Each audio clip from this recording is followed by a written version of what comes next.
ఒకవైపు ఆంగ్ల పాలకుల పరిపాలనలో బానిసత్వంలో మ్రగ్గుతూ, మరొక వంక నైజాం నిరంకుశ పాలనలో ఆత్మవిస్మృతి పథంలో పడి కొట్టుమిట్టాడుతున్న తెలంగాణ ప్రజలను ధార్మిక, వైదిక, ఆధ్యాత్మిక మార్గానికి మళ్లించిన మహాయశస్వి, వేదశాస్త్ర విద్యా తపస్వి బ్రహ్మశ్రీ శాస్త్రుల విశ్వనాథ శాస్త్రి గారు తెలంగాణలో మొట్టమొదటి వేద విద్యాలయాన్ని ప్రారంభించడమే కాకుండా వందలాది ధార్మిక, ఆధ్యాత్మిక కార్యక్రమాలకు జనజాగరణ చేసిన మహామనీషి శ్రీ శాస్త్రుల విశ్వనాథ శాస్త్రి గారు. వారి జీవితం ధార్మిక లోకానికి ఒక ఆదర్శ దర్శనం.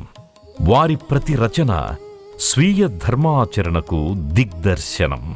వారు సంకల్పించిన ప్రతి కార్యక్రమం సనాతన హైందవ ధర్మానికి ఎత్తిన విజయకేతనం. శాస్త్ర విద్వన్మూర్తిగా గజారోహణ సత్కారాన్ని పొందిన కీర్తిమూర్తి శ్రీ శాస్త్రిగారి శతజయంతి వేడుకలు భావితరానికి మార్గదర్శకాలు. శాస్త్రుల సద్గుణాబ్ది, విశ్వనాథ శతాబ్ది శతజయంత్యుత్సవ విశిష్ట కార్యక్రమం. ప్రాతఃస్మరణీయులు శాస్త్రుల విశ్వనాథ శాస్త్రి. ప్రతిభావంతులైన నిన్నటి తరం వేదశాస్త్ర పండితులలో ప్రాతఃస్మరణీయులు బ్రహ్మశ్రీ శాస్త్రుల విశ్వనాథ శాస్త్రి గారు. వారు ఇంటి పేరుకు వన్నె తెచ్చినవారు. తెలంగాణలో వేదశాస్త్ర పండితులు లేరా అన్న ప్రశ్నకు సమాధానమే శాస్త్రి గారి జీవితం. సనాతన ధర్మం కోసమే అహరహం తపించిన వేదశాస్త్ర పండితులు వారు. తొలిసారిగా తెలంగాణలో సంస్కృత విద్యాలయాన్ని ఏర్పాటు చేసి ఎంతోమందికి జ్ఞానభిక్ష పెట్టిన బ్రహ్మశ్రీ శాస్త్రుల విశ్వనాథ శాస్త్రి గారు జాతికందించిన ఆదర్శాలు అనితర సాధ్యాలు. వారి శతజయంతి ఉత్సవం యావత్ తెలంగాణ విద్వల్లోకానికి మరపురాని పండుగ. తేదీ 19/3/2025 సంవత్సరంలో ప్రారంభమైన శాస్త్రిగారి శతజయంతి ఉత్సవాలు శిష్యుల, అభిమానుల పూనికతో రాష్ట్రంలోని అనేక ప్రాంతాలలో భక్తిపూర్వకంగా సాగుతున్నాయి. ఈ సందర్భంగా ఆ మహనీయుని జీవితాదర్శాలను కొన్నింటిని ఇప్పుడు సభక్తికంగా స్మరించుకుందాం. ధర్మం కొరకే జీవించాలి, ధర్మాచరణమే ధ్యేయంగా వర్తించాలి, ధర్మం కోసమే మరణించాలి అన్నది జీవిత లక్ష్యంగా శాస్త్రిగారి జీవితం సాగింది. మెదక్ జిల్లా నర్సాపురం తాలూకా శివంపేట మండల కేంద్రంలోని రత్నాపురంలో చిన్నన్నగారింట జన్మించిన శాస్త్రిగారికి శివంపేటలోనే బాల్యమంతా గడిచింది. 1926 సంవత్సరం మార్చి 4వ తేదీన శ్రీ క్రోధననామ సంవత్సర ఫాల్గుణ బహుళ పంచమీ తిథిన శ్రీమతి అన్నపూర్ణమ్మ బ్రహ్మశ్రీ గుండయ్య గారల పుత్రుడిగా జన్మించిన వీరు జన్మతః అత్యంత ప్రతిభావంతులు. ముత్తాతగారైన శంకర శాస్త్రి గారు శివంపేటకు రావడంతో శివంపేటే వీరి స్వస్థలమయ్యింది. 3 ఏళ్ల పసివయసులోనే పితృవియోగం సంభవించగా మేనబావలైన శాస్త్రుల కృష్ణయ్య, నరసింహ శర్మల పెంపకంలో పెరిగి విద్యాబుద్ధులు గడించారు. మేనబావల వద్దనే తండ్రి ప్రేమను చవిచూసిన శర్మగారు విద్యా వినయ వివేకాలతో ఎదిగారు. ఎదిగిన కొద్దీ ఒదిగారు. శాస్త్రిగారి సహోదరులు శ్రీ అనంతరామ శర్మగారు స్మార్త వైదిక విద్వాంసులు. శ్రీమాన్ అద్దంకి తిరుమల కుమార తాతాచార్యులనే అయ్యవారి వద్ద వేద విద్యకు శ్రీకారం చుట్టి సంస్కృతాన్ని కూడా అధ్యయనం చేశారు. శ్రీ ముత్యాల కొత్తూరు వెంకటరాజు సిద్ధాంతి గారి వద్ద కొంత జ్యోతిష్య శాస్త్రాన్ని సంస్కృత వ్యాఖ్యాన సహితంగా అధ్యయనం చేసినప్పటికీ బావగారైన శాస్త్రుల కృష్ణయ్య గారి వద్దనే జ్యోతిష్య విద్యను పూర్తి చేశారు. శివంపేట నుంచి సికింద్రాబాదుకు చేరుకుని మున్నాలాల్ సంస్కృత పాఠశాలలో శ్రీ అనుముల రాఘవ శర్మగారి వద్ద సంస్కృత కావ్యాలన్నీ చదివి ఎంట్రన్స్ పరీక్షలో ఉత్తీర్ణులైనారు. ఉరకలెత్తే కోరికతో మరింత ఉత్తమమైన విద్య కోసం మద్రాసు చేరుకున్నారు. ఆనాటి మద్రాసు నైజాం నుంచి వచ్చిన వారిపై కొంత తిరస్కార భావంతో ఉండేది. అయినప్పటికీ విశ్వనాథ శాస్త్రి గారి విద్యా జిజ్ఞాస అపారమైనది. దానిని గమనించిన అక్కడి పెద్దలు మైలాపూర్ సంస్కృత కళాశాలలో విద్యాభ్యాసానికి అనుమతినిచ్చారు. దాంతో మహనీయులైన విద్యావేత్తల అంతేవాసిత్వం శాస్త్రిగారికి లభించింది. శ్రీ బాలసుబ్రహ్మణ్య శాస్త్రి గారు, శ్రీ విహెచ్ సుబ్రహ్మణ్య శాస్త్రి గారు, శ్రీ పోలగం రామశాస్త్రి గారు, శ్రీ వెంకటరామశాస్త్రి గారు మొదలైన గురువుల వద్ద అధ్యయనం చేసి సాహిత్య శిరోమణి పరీక్షలో ఉత్తీర్ణులయ్యారు. శ్రీ కృష్ణమూర్తి శాస్త్రి వద్ద వేదాంత శిరోమణి గ్రంథాలను అధ్యయనం చేశారు. ఇంకా వీరి విజ్ఞాన తృష్ణ తీర్చిన వారెందరో ఉన్నారు. వ్యాకరణ శాస్త్రంతో BOLని, వేదాంత శాస్త్రంతో BOLని పూర్తి చేసి ఉత్తమ శ్రేణిలో ఉత్తీర్ణులయ్యారు. శ్రీ అంబికా శాస్త్రి గారు, శ్రీమాన్ షఠగోప రామానుజాచార్యులు గారు, శ్రీ వఠ్యం నరసింహశాస్త్రి గారు మొదలైన ఆచార్యులందరూ శాస్త్రిగారికి విద్యనందించిన గురువులే. సాహిత్య వేదాంత శాస్త్రాల అధ్యయనాలతో పాటుగా ఆయుర్వేదం పట్ల కూడా శాస్త్రిగారికి అభిమానం ఎక్కువ. కన్నతల్లి పక్షవాతానికి చికిత్స కోసం పట్టుబట్టి మరీ ఆయుర్వేద వైద్యాన్ని చేయించారు. అందుకోసమే శ్రీమాన్ సముద్రాల వెంకటాచార్యుల గారి వద్ద ఆయుర్వేద విద్యను ప్రారంభించి అందులోనూ నిష్ణాతులై అఖిల భారత ఆయుర్వేద విద్యాపీఠం ద్వారా ఆయుర్వేదాచార్య పట్టం పొందారు. హిందీలో భూషణ్ పరీక్షలోనూ ఉత్తీర్ణులయ్యారు. ఇలా సంకల్పించిన ప్రతి విషయాన్ని క్షుణ్ణంగా అధ్యయనం చేసి అందలి లోతుపాతులను తరచి చూచే వరకు విశ్రమించని తత్వం శాస్త్రిగారిది. అనవరతంగా విద్యాభ్యాసం కొనసాగిస్తూ ఆధ్యాత్మికపరమైన అనేకాంశాలను కరపాత్ర స్వామిగా విఖ్యాతులైన శ్రీ హరిహరానంద స్వామి వారి వద్ద అనుమానాలను నివృత్తి చేసుకుంటూనే ధర్మశాస్త్ర పూర్వమీమాంసాది శాస్త్రాలను అధ్యయనం చేశారు. ఇక్కడ కరపత్ర స్వామి గారి ఘనతను 1-2 మాటలు సంస్మరించుకోవాలి. ఆదిశంకర భగవత్పాదుల చతురామ్నాయ పీఠాధిపతుల చేత ఆస్థాన పండితులుగా గౌరవాన్ని పొందిన ధర్మ సామ్రాట్ కాశీవాసి శ్రీ కరపాత్ర స్వామి వారి వద్ద శిష్యరికం శాస్త్రిగారి జీవితాన్ని ఎంతగానో ప్రభావితం చేసింది. అనేక మంత్రతంత్రాల రహస్యాలను స్వామివారి ద్వారా సాధించారు. ఒక రకంగా చెప్పాలంటే శాస్త్రిగారికి తెలియని శాస్త్రం లేదు, వారు అవలోకించని అంశమూ లేదు.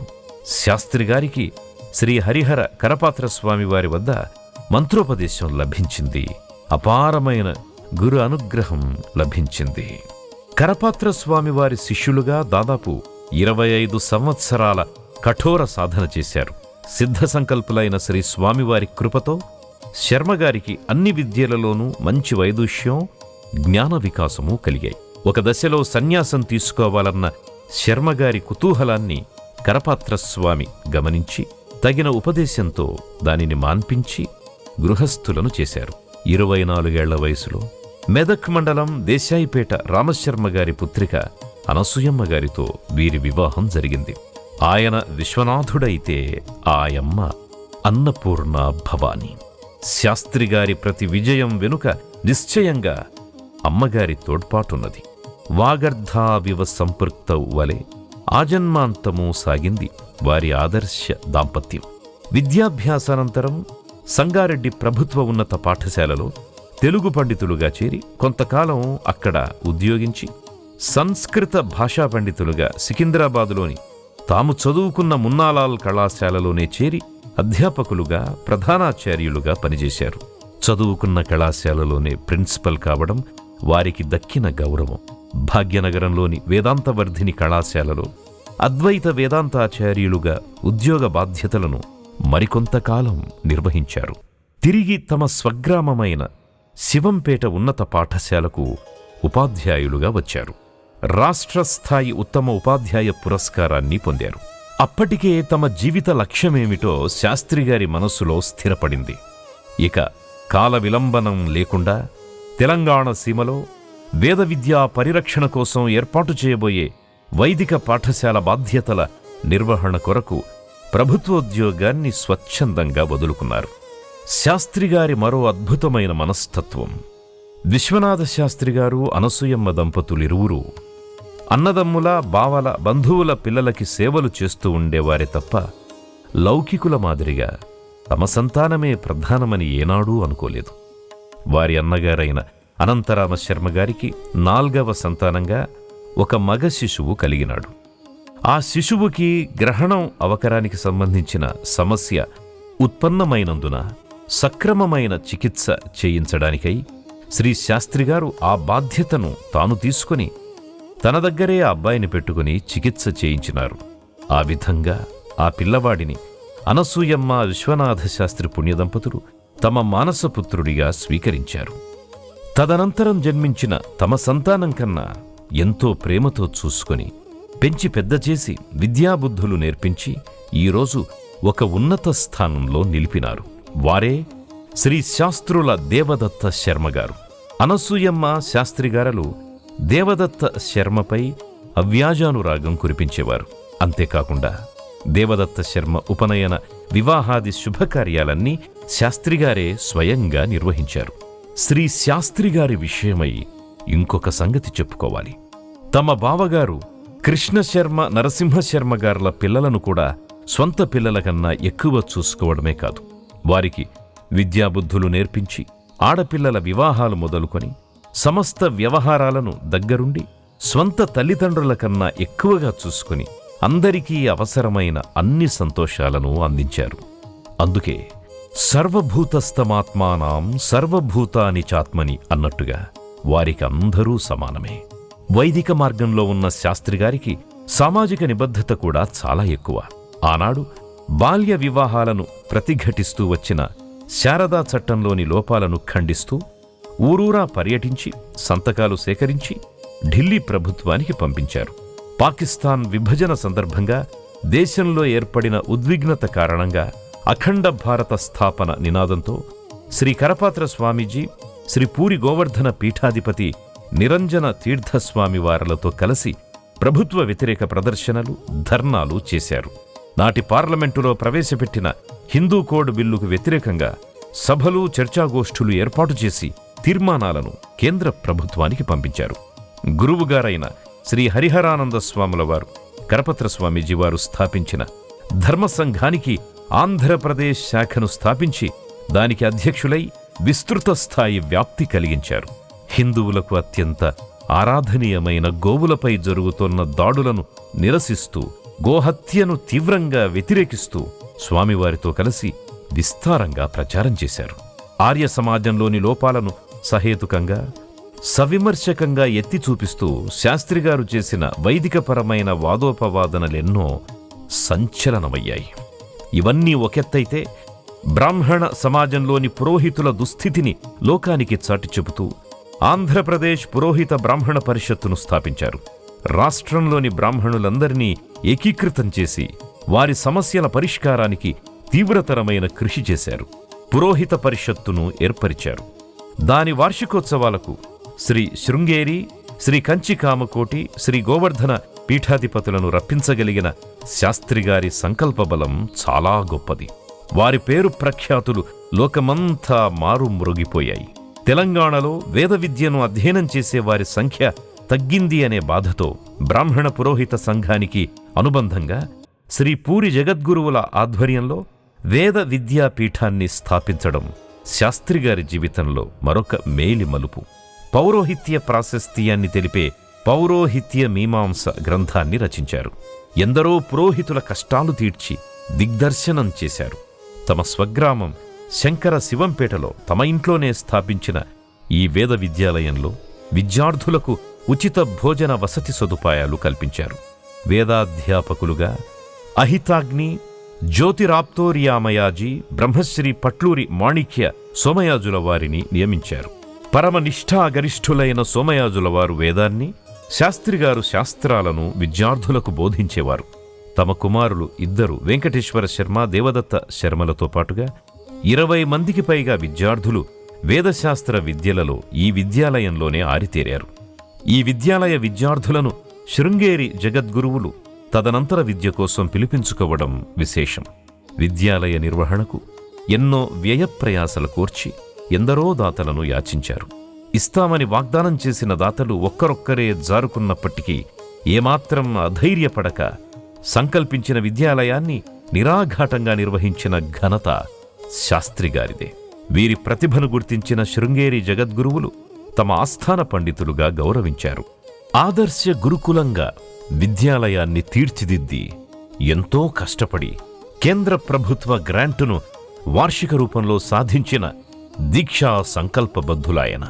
ఇవాళ తెలంగాణలోని విఖ్యాతులైన వేదమూర్తులెందరో శాస్త్రుల వారి వేద విద్యాలయంలోంచి వచ్చినారమని సగర్వంగా చెప్పుకుంటారు. శాస్త్రిగారి పట్లూరి మాణిక్య సోమయాజుల వారి శిష్య ప్రశిష్యులెందరో ఈనాటికి వేద విద్వన్మూర్తులుగా విరాజిల్లుతూ దేశ విదేశాలలో పేరు ప్రఖ్యాతులు సంపాదించుకుంటున్నారు.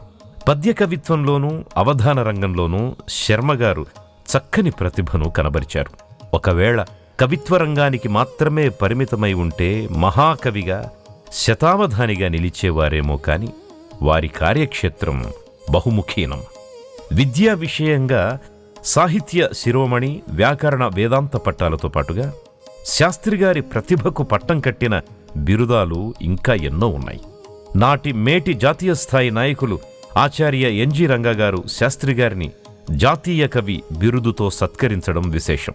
శాస్త్రిగారి పూనికతో ఏర్పడ్డ మెదక్ మండల సాహిత్య పరిషత్తు వారి బహుముఖ ప్రతిభా పాండిత్యాలకు గుర్తింపుగా కనకాభిషేకంతో ఘనంగా సత్కరించి అభినవ విద్యారణ్య బిరుదంతో సత్కరించింది.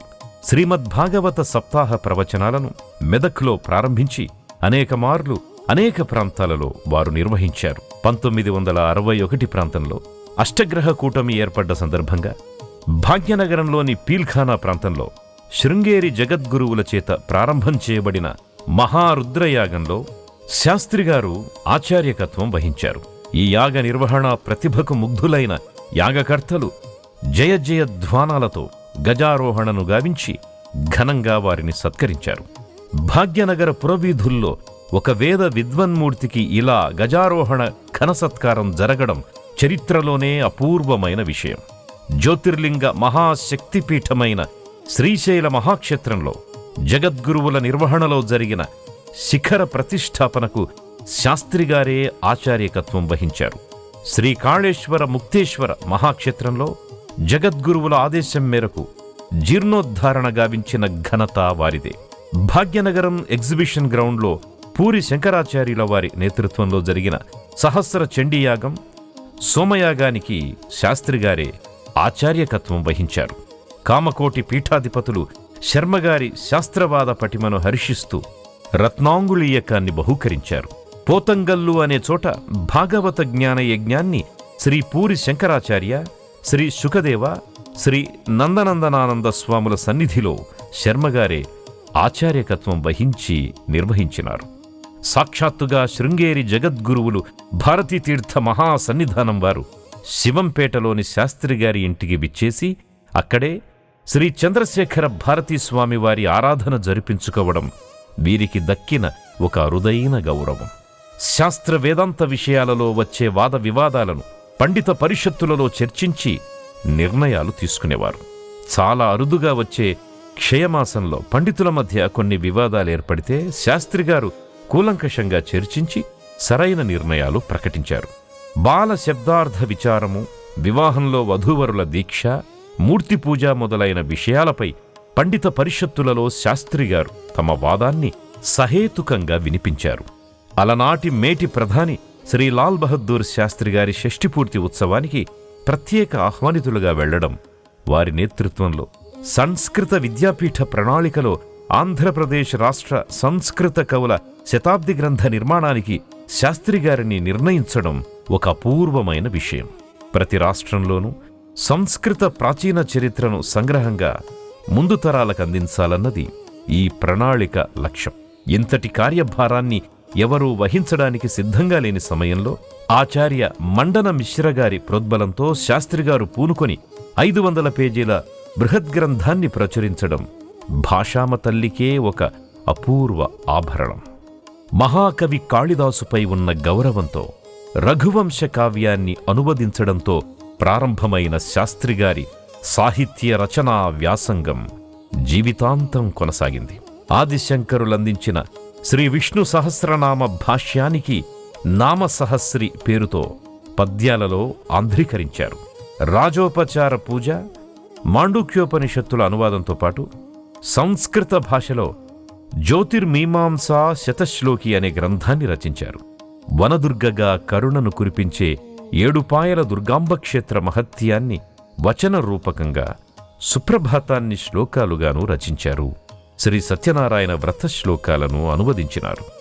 వైదిక ధార్మిక ప్రవర్తకునిగా, వేదాంతిగా, విప్రబాంధవునిగానే కాకుండా ఆదర్శాధ్యాపకుడిగా, సర్వులకు ప్రేమపాత్రుడిగా వర్ధిల్లిన విద్యానిధి శ్రీ విశ్వనాథ శాస్త్రి గారు 19 మార్చి 2025న శర్మగారి శతజయంతి ఉత్సవం జరిగింది.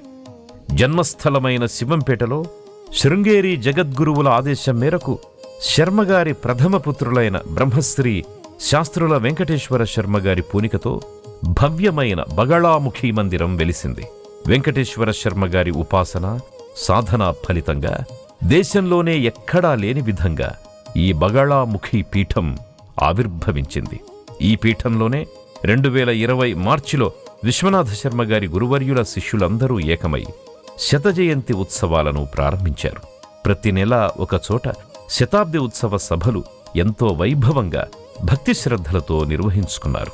అభినవ విద్యారణ్యగా విఖ్యాతి గడించిన ఇంతటి ప్రతిభామూర్తిని కొండను అద్దములో చూపిన విధంగా నిరూపించిన ఈ అల్పజ్ఞతను మన్నిస్తారని భావిస్తూ ఇలా చంద్రునికో నూలుపోగును సమర్పిస్తున్నాం. మరుమాముల దత్తాత్రేయ శర్మ. దర్శనం